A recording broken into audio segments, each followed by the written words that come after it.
Hoje o símbolo é especial. Esse símbolo aqui pertenceu ao patriarca aqui da Verde Azul, Jorge Aguiar, que hoje é uma estrelinha no céu e nos acompanha, com certeza está presente hoje. O tema do nosso encontro hoje é muito especial, como vocês podem ver, hoje eu não estou só, hoje é Dia das Mães e a gente vai conversar sobre maternidade consciente, filhos saudáveis. Um tema que permeia todos os dias da nossa vida, que é um foco de atenção constante, e eu não construí, esse tema, não reverbero isso na minha vida por acaso, Isso é porque existe uma fonte aqui de consciência e de atenção à saúde e maternidade que eu honro muito, então achei gostoso trazer as fontes para nosso bate-papo de hoje, assim como os frutos também. Essas meninas que até hoje, não é, mãe? Sempre que alguém vem aqui na Verde Azul, fica encantado com a maneira como elas são em todos os aspectos. Hoje a gente vai conversar um pouquinho sobre isso. Então, apresentar para vocês saberem, essa aqui é a Cassandra, minha mãe. Lai da minha avó. Aqui tá a Liz. E a Isis. Eu primeiro queria começar falando de um tema muito polêmico que puxa essa conversa, porque eu fui mãe com mais de 35 anos, aliás, bem mais, e eu gostaria, com o meu exemplo, com a minha história, que a gente vai compartilhar aqui um pouco dessa experiência, eu gostaria de quebrar algum dos mitos que fazem parte deste entendimento sobre maternidade, que hoje, felizmente, está sendo quebrado por muitas mulheres. E o primeiro mito que eu quebrei foi que é perigoso ou não é possível ser mãe depois dos 40 anos. Na verdade, quando Liz nasceu, eu ainda tinha 39, mas quase 40. E Isis chegou quando eu já tinha 41 anos. E ao contrário do que muita gente pensa, não só foi possível ser mãe, mas ser mãe de um parto normal. E olhem vocês, quando Liz veio, eu estava totalmente pronta para um parto normal. Eu desejava profundamente ter um parto, sim, dos sonhos, assim. Igual Índia aqui no mato, como Índia loura que sou. Procurei parteira aqui na região, mas hoje em dia uma parteira é algo, é uma pessoa muito difícil de se encontrar. É uma cultura que está sendo escondida por muitas mulheres, com medo de serem julgadas ou não serem aceitas, nos seus processos de apoio ao parto.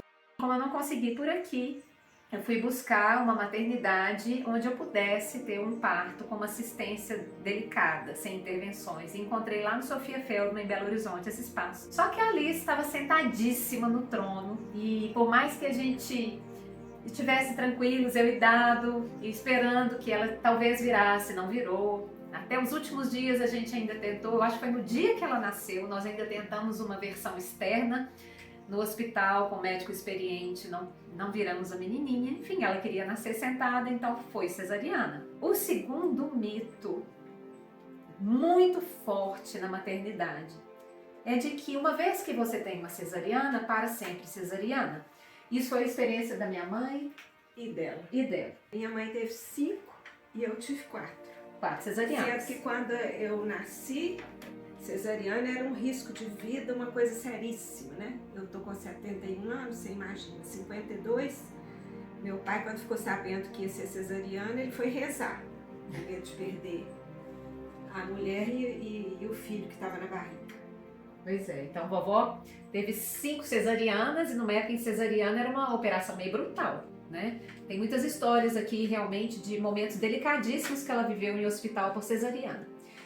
Então, apesar de ter esta cultura, de ter esse histórico na família, desde a primeira gravidez eu tive uma bênção que foi meu marido com uma visão muito mais evoluída do que eu a respeito de parto. Ele, como cinegrafista que está neste momento, nos apoiando, já tinha feito filmes de encontros de parteiras no Nordeste, foi dado Nordeste? Norte, lá no Amapá. No Amapá. E eu assisti esses vídeos, centenas de parteiras dando depoimentos sobre sua experiência. E o próprio Dado que acompanhou os partos dos filhos, que acompanhou partos de amigos, podendo mostrar um outro lado do parto, que para mim era só teoria, porque a minha referência era toda outra. O fato é que eu fiquei muito tranquila, muito confiante com isso, fui construindo essa certeza dentro de mim. E quando o Isis veio, ela veio muito rapidinho, né?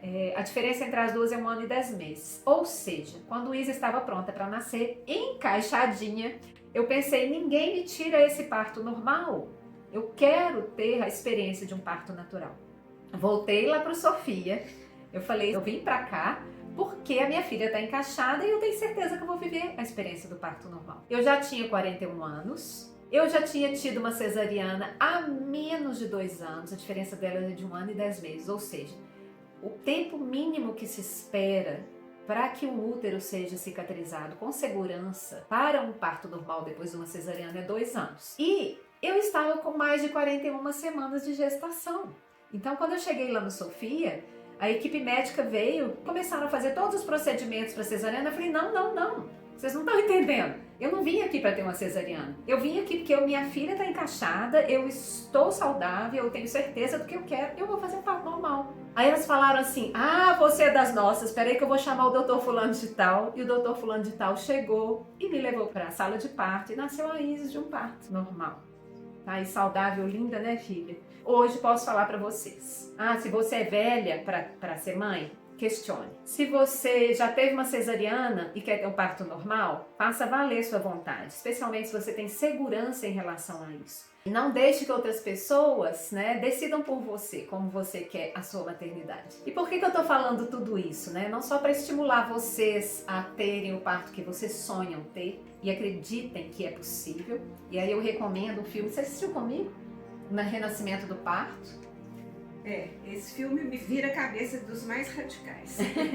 Ele é um documentário a respeito do parto no Brasil, sob o ponto de vista de inúmeros profissionais da área de saúde e que desmistificam não só esses 2 mitos que eu falei, como inúmeros outros.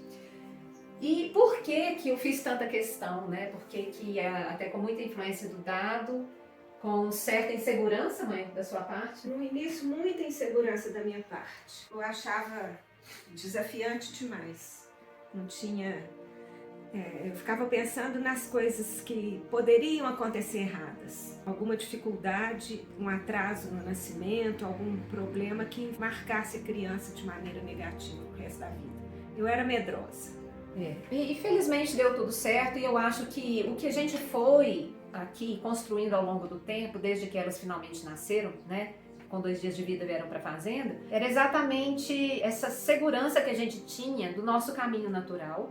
E esse caminho não foi só para o parto, O parto talvez seja o momento mais difícil da gente segurar a bandeira do naturalismo, E depois parece que é mais fácil, que já nasceu, que está vivo, deu tudo certo, mas a gente tem outras tantas etapas para viver na maternidade que eu entendo como maternidade consciente. Maternidade em que você traz para o dia a dia, para a rotina, uma postura consciente de o que eu estou construindo.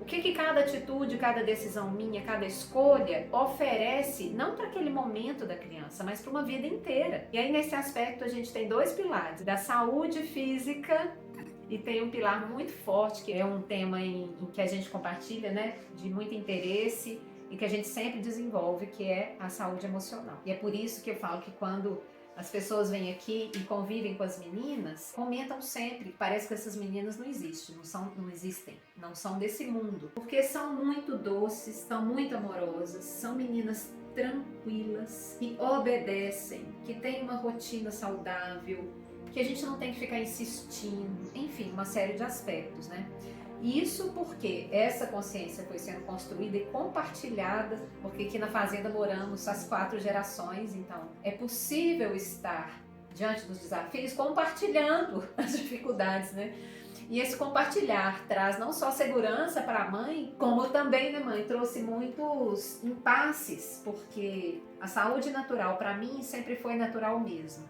Desde que as meninas existem, todos os desafios físicos, doencinhas, desequilíbrios, eu e Dado escolhemos tratar de forma natural. Aqui perto da gente tem um monte de ervas plantadas, elas foram meu campo de teste e eu fazia isso com muita tranquilidade, desde as primeiras febres. Claro que criança com febre tira a gente do eixo. É claro que dá uma certa taquicardia. É natural que seja assim. Mas sempre foram tratadas de maneiras ditas alternativas. Meninas que nunca tomaram antibiótico, que não tem remédio na nossa casa, em armário nenhum que dessa casa tem, a não ser para vovó ali que precisa de alguns. Então elas são acostumadas com os chazinhos, né, Liz? Conta pra essa turma o que você toma quando você tá gripada. A minha mãe faz um chá de gengibre que é muito bom, aí ela coloca um limão, um mel. A Isis pede toda hora pra tomar, fica desejando tomar, é muito bom. E não é só gengibre, você lembra o que a gente põe mais? Além do gengibre? Limão. Aquela amarelinha, o açafrão. O açafrão. Fica muito bom, fica muito bom. Tranchagem.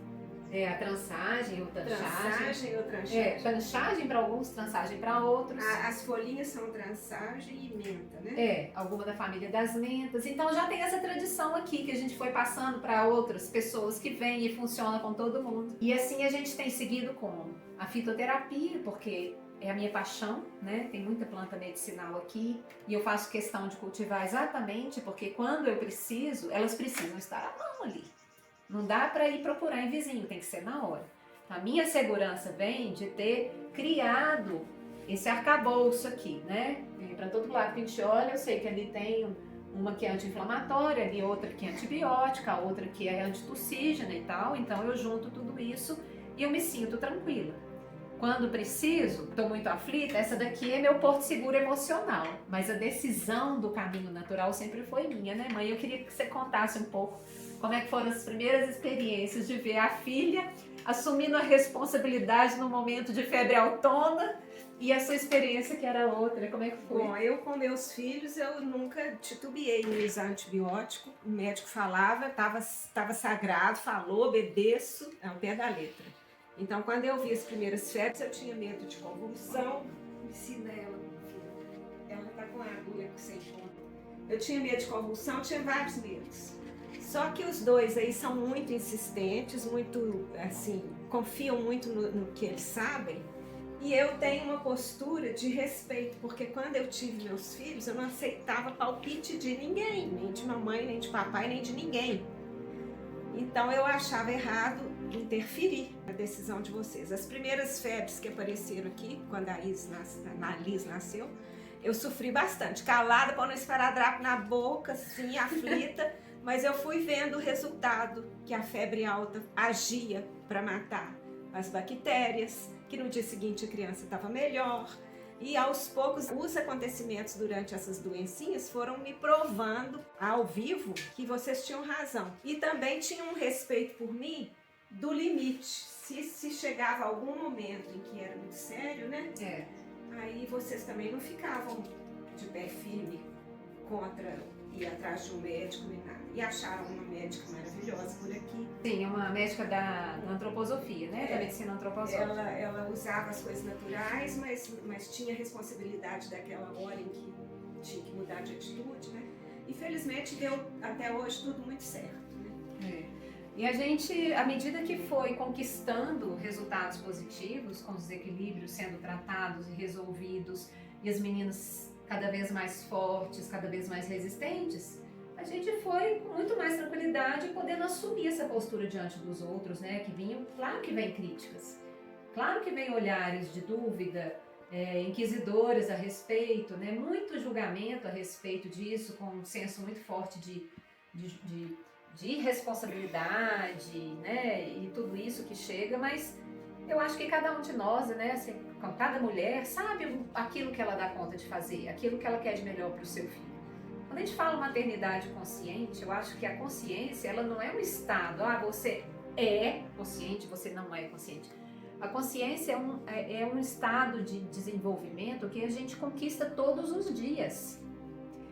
É a vontade de trilhar esse caminho, né? O foco nisso, de querer aprender, de estar aberto, de ter coragem de ser você mesma com a sua autenticidade, com as suas escolhas.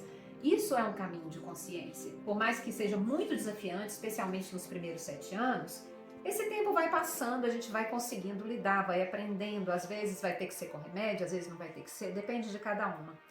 Mas dentro desse aspecto dos filhos saudáveis, um que eu queria muito ressaltar é o aspecto da saúde emocional. Liz, quer falar alguma coisa, filha? Pode falar. Voltando um pouquinho à fita, quando eu ficava muito doente, não.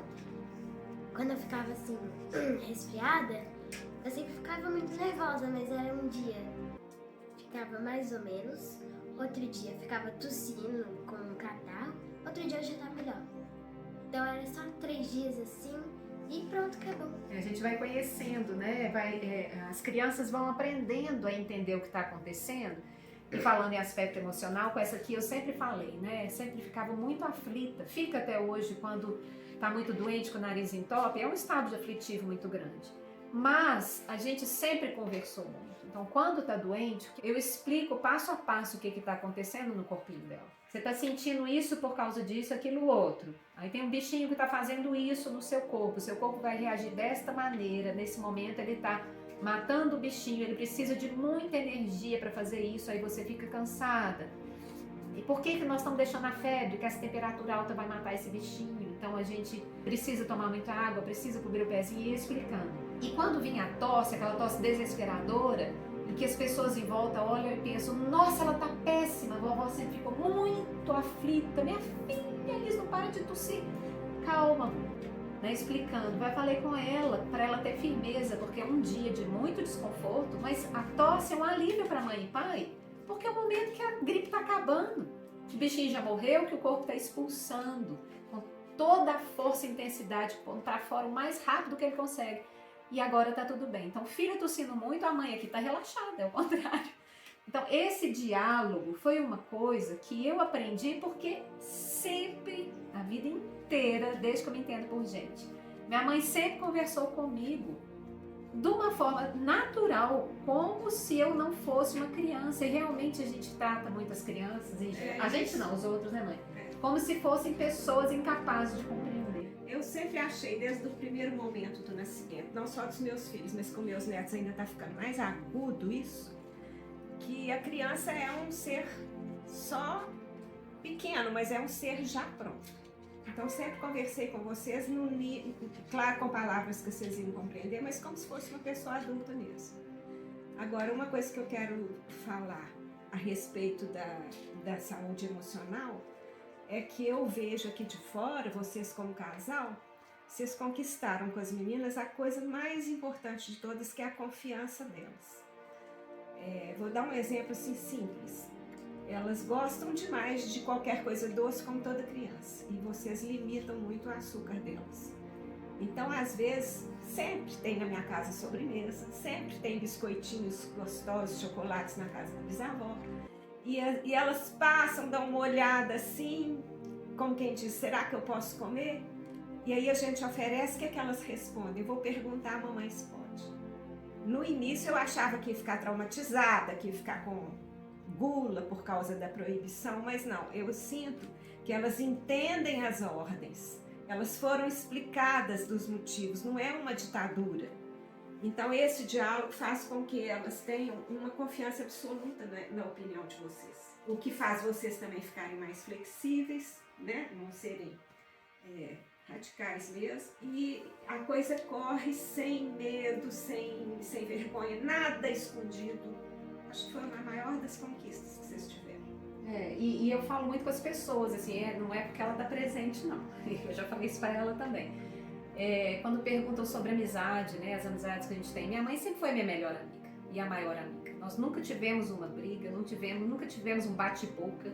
Os primeiros desentendimentos mais sérios que tivemos foi exatamente nessas situações de criança doente, dos primeiros desafios que ela olhava com uma referência e eu já com outra, e a gente discutia e eu a escutava, mas também colocava a minha postura muito firme. E nessas divergências a gente também construiu um caminho de crescimento para as duas, né? Eu aprendendo a lidar com a flexibilidade, trazendo isso para o dado, porque nós estamos no local onde a família interage muito. Então, quando as meninas estão com elas, eu entrego para a maneira dela de ser e de olhar, eu não vou ficar proibindo ela de ser a avó que ela é, e ao mesmo tempo ela também respeitou e mudou um pouco o olhar, me respeitando também, se abriu para entender o resultado. Então, gente, viver em 4 gerações é uma riqueza. Várias amigas já me falaram que é uma das maiores bênçãos da minha vida, eu tenho certeza que é. Porque tem os desafios, né? Mas é muito mais benéfico. Agora, voltando à questão da inteligência emocional, para a gente concluir esse bate-papo, que eu acho que ela talvez seja o ponto que mais a tecla que eu mais bato, que eu acho mais relevante. Porque você pode ter todas as suas certezas e a sua maneira de enxergar a saúde física, mas o que vem para o físico é só uma resposta do estado emocional. Não adianta estar com o estado emocional conturbado, ter uma condução equivocada e lá, depois que chega no corpo físico, você querer tratar tudo de forma natural. É uma incoerência. Essa construção de saúde, e a gente tem muita certeza, nós duas discutimos muito isso, ela começa exatamente nesse diálogo atencioso, nesta confiança que a gente constrói, na presença. Eu fui, gente, uma profissional, antes de morar na fazenda, de Itaiê, Salto Alto, ponte aérea de avião, 9 capitais do Brasil para cima e para baixo. Quando eu vim para a fazenda, no impulso que eu falo, foi impulso do Cupido, foi impulso do universo. Eu cheguei aqui, simultaneamente dado veio para outro motivo, a gente se uniu, essas crianças vieram e nós estamos há quase 17 anos morando no campo. Era para ser, e nesse período eu, entre aspas, deixei toda essa vida profissional lá em Belo Horizonte, trouxe uma parte dela comigo, mas rapidamente fui seduzida pela perspectiva de me conhecer, de viver esse outro lado da vida, de aprender a ser uma mulher do campo, de me desenvolver interiormente, espiritualmente e de ser companheira, usufruir de um relacionamento. E o que eu mais desejava era criar filhos livres no campo. E isso eu conquistei, eu vivi. Então hoje que eu resgato a minha vida profissional, que eu falo assim, a gente não deixou nada para trás. A gente vai evoluindo. Só que nesse momento eu junto os meus 2 passados, o recente e o mais antigo, numa missão nova, que eu compartilho aqui com vocês, toda essa experiência na forma de mentoria. Mas essa situação da inteligência emocional, isso que eu tenho discutido muito aqui nos meus vídeos, né, nas minhas páginas, é porque não só eu vivi isso muito intensamente, mas depois me formei como renascedora e vejo hoje claramente as nuances que eu tive no meu comportamento com as meninas, nos momentos em que eu não estava em equilíbrio e os momentos em que eu resgatei, construí e fiquei raiz no meu equilíbrio emocional, especialmente depois da minha formação em inteligência emocional BioFlow. Apesar de terem sido raras às vezes, houve vezes em que eu gritei com elas. Eu me lembro uma vez que eu peguei a mãozinha da Liz e dei um tapa na mão dela, que me doeu a alma. Nunca mais na vida precisei fazer isso. Muito pelo contrário. Eu fui entrando no eixo, entendendo de onde vinha a minha nervosia, de onde vinha a minha tristeza, por que eu não respirava, tudo. Fui me encaixando. E nessa história toda, nessa sequência de resgate da gente mesmo, quem mais usufrui são os filhos. Porque quanto mais você entra no seu eixo emocional, mais você reverbera o quê? Equilíbrio. Mais elas se sentem seguras, mais bem cuidadas, mais acolhidas. E claro, há momentos difíceis, sempre tem o quê? Aquela disposição para sentar junto e conversar. Você sabe que os momentos em que você se sente mais tristes, mais desamparadas, como que é, Isis? Você que tá aí caladinha. Quando você não tá bem, como que é a sua experiência aqui na família? Eu fico meio triste, assim, mas eu tento procurar você, porque eu sei que você sempre me acalma. O papai, a vovó, a Liz e a vovó também. Então esse encontrar-se para conversar e acalmar, poder dizer o que está sentindo, né? E o convite para as mães que sentem que ainda precisam voltar para um eixo, que não estão no seu melhor centro emocional, e que veem nos filhos, né? Que como eu falo, filho, né, mãe, é um espelho da gente. Mamãe sempre falou isso. Se enxerga nos filhos, quando eles não estão bem, olha para você, não é para eles, né? E aí, esse exercício é importantíssimo. E a inteligência emocional, ela traz pra gente isso, essa clareza de que enquanto nós não estivermos curados dos nossos traumas emocionais, nós vamos continuar despejando isso nos filhos. E eles são esponjas que pegam tudo e que vão construindo seus desequilíbrios a partir dos nossos. Tem mais alguma coisa que você gostaria de compartilhar dessa jornada, para deixar de presente? Acho que você já falou tanta coisa bonita. Eu, da minha parte, eu vejo assim, ao mesmo tempo que a gente herda e passa, vamos dizer, como se fosse um jogo de passar o bastão, uma corrida de bastão. Ela passou o bastão para mim, eu sinto um sentido na vida quando eu passo para você sente o mesmo sentido quando passa para as meninas. Tem um sentido de evolução. Eu estou fazendo acrescentado da minha experiência, então vamos dizer, mais rico. Você está fazendo mais rico, elas farão mais ainda. Mas ao mesmo tempo tem o sentido contrário. Quanto mais antigo, mais cerne, mais estrutura. Então a gente nunca a gente tem sempre que reverenciar a geração de trás, né? Então acho que são esses dois caminhos, um de reverência e outro de aprimoramento. Sim, e falando em reverência, para a gente fechar, eu vejo muito, a gente vê, né, em algumas mulheres que convivem conosco, muitas da minha faixa etária, eu estou com 50 anos, aí a partir dos seus 40, mulheres que são mães e que ainda sofrem muito por, especialmente algumas que a gente conhece, não terem a sua relação materna curada, de terem experiências difíceis, traumas emocionais fortes relacionados à figura da mãe. E quando isso não se cura, a maternidade é exercida de uma forma muito mais difícil, com muitos enganos. Eu acho que vamos chamar de erros, mas erros no sentido construtivo da palavra.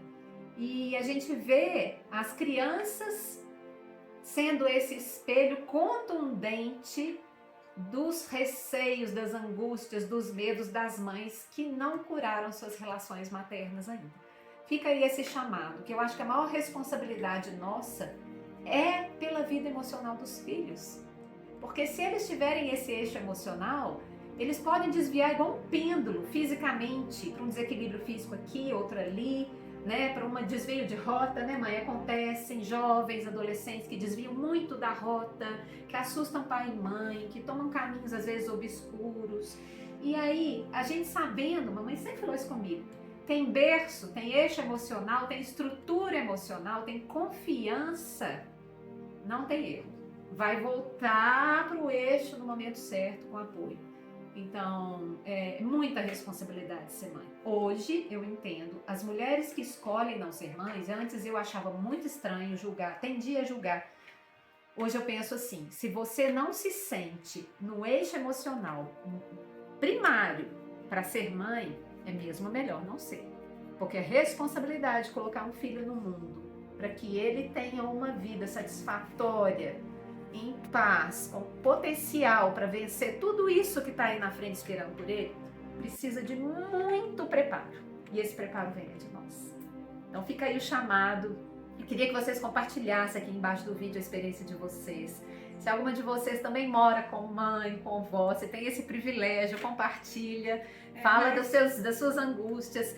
Coloque suas perguntas para a gente poder ajudar a bater esse papo juntas em outro momento, em outros espaços, né? Mas uma coisa é que sempre tem tempo para tudo. Então, se tem uma dificuldade na vida de uma pessoa, não só das mulheres, né, dos homens também, alguma dificuldade nesse sentido, assim, eu não estou no meu eixo, eu preciso ser isso e aquilo antes de ter filho, ou tenho filhos pequenos, quero melhorar, tem sempre tempo. Eu tô com 71 anos e até hoje eu tô corrigindo uma porção de coisa com essa mãezinha aqui. Que a vida me deu oportunidade de experimentar com a maturidade que eu tenho hoje e ainda tô aprendendo, ainda tô tentando melhorar. Então, eu acho que não existe um veredicto. Eu tenho uma dificuldade emocional familiar e ponto. Não. Todas as dificuldades vão ser vencidas a partir do momento que a gente queira. Sim. Ô vó, você quer comentar alguma coisa? Não, tô achando muito interessante. Eu só ouvi. Então é isso, gente. Pega o símbolo pra gente fechar. Eu vou deixar aqui embaixo algumas informações, a página do site. Lá tem informações sobre a mentoria. Essa é uma das mentorias que eu amo trabalhar. Mãe consciente, filhos saudáveis. todas essas experiências de tratamento, com a fitoterapia, com a aromaterapia, que é uma das minhas formações aqui em Tijolinho, para tudo, né, Liz? Se vocês quiserem receitas, quiserem acompanhamento, que a mentoria pressupõe acompanhamento personalizado ao longo de um período, conduzindo você com seus desafios emocionais, né? Aquilo tudo que tem que ser curado, existe uma maneira, existe um processo, existem ferramentas. E como que, especialmente com os filhos de vocês, isso está reverberando de uma forma que precisa até ser tratada. E as receitinhas do dia a dia para tudo. Foram 10 anos de experiência curando crianças aqui na fazenda. Tudo isso a gente compartilha nessa mentoria. Eu queria só falar mais uma coisa. Mãe é a melhor coisa desse mundo. Vó também, bisavó também, irmã também, família é a melhor coisa. Pai também, tudo. Que bom. Você quer falar alguma coisa, Biscuit? Só uma coisa. Feliz Dia das Mães. Muito bem. Gratidão a vocês. Até o próximo bate-papo de terça-feira. Tchau.